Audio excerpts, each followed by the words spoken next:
¿Qué es la microeconomía? La microeconomía es una rama de la economía que se encarga de estudiar el comportamiento y las relaciones de los agentes económicos individuales, familias, empresas y mercados. Pero antes de profundizar en el tema, definamos algunos conceptos básicos. ¿Qué es la economía? Una de las tantas definiciones dice que es el estudio acerca de cómo la sociedad utiliza los recursos escasos para producir mercancías valiosas y distribuirlas entre los individuos. La economía argentina se encuentra en una situación restringida producto de la cuarentena y la pandemia mundial. Se le está dando importancia a otro tipo de producción a la que normalmente no estaba enfocada para enfrentar la situación.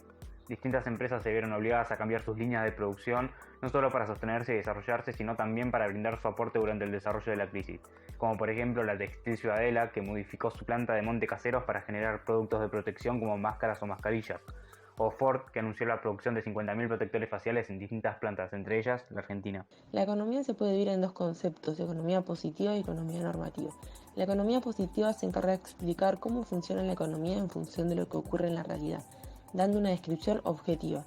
Se define como la economía de lo que es. Por ejemplo, la subida del salario mínimo ha provocado efectos negativos sobre el mercado de trabajo. En cambio, la economía normativa, también conocida como la economía política, se define como la economía de lo que debería ser y emite juicios de valor, dando una descripción subjetiva. Por ejemplo, el salario mínimo debe ser más alto para asegurar un nivel de vida digno a los trabajadores. Como dijimos anteriormente, la microeconomía se encarga del estudio del comportamiento de los agentes individuales, que son las familias, las empresas y los mercados.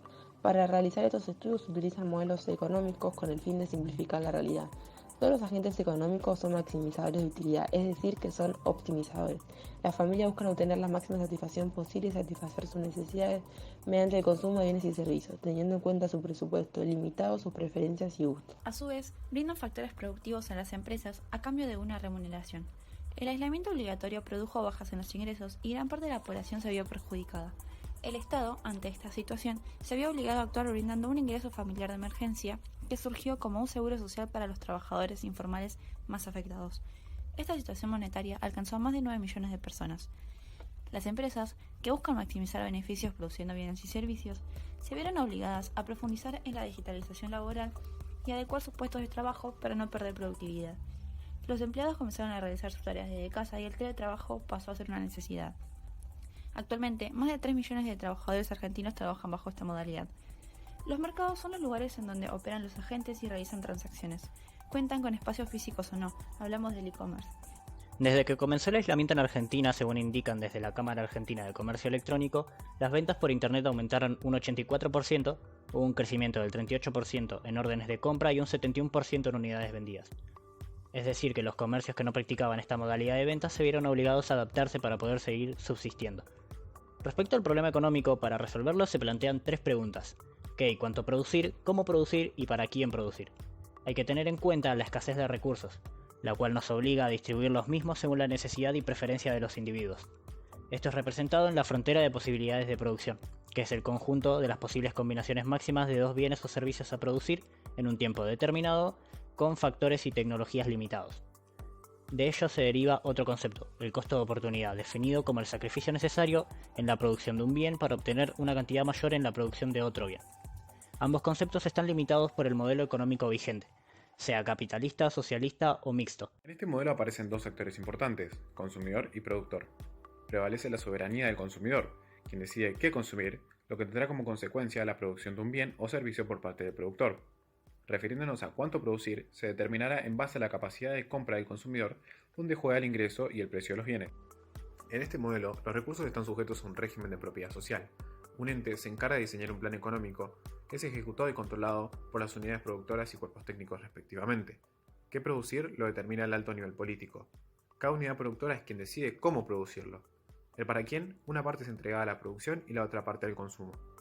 En este modelo convive la propiedad privada y estatal de los recursos productivos. El Estado tiene un rol activo como productor, consumidor y regulador de la actividad económica.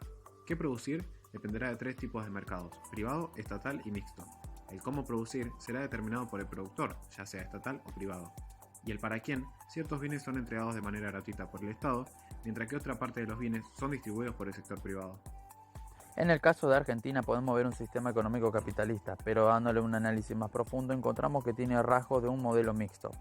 El Estado, durante este periodo de crisis y pandemia que estamos atravesando, está interviniendo en ciertos mercados con el fin de que las personas puedan consumir y de esta forma seguir moviendo la economía. pero esto a su vez está provocando efectos negativos en el mercado. Un gran ejemplo de lo mencionado es el mercado de las garrafas. A medida que el mercado mundial fue conformándose, los países fueron estableciendo en qué mercados son más fuertes que otros. De esta forma podemos dar lugar a la teoría propuesta por Adam Smith denominada teoría de ventajas absolutas. Esta teoría plantea que para que los países puedan exportar deben tener una ventaja absoluta de la producción de cierto bien.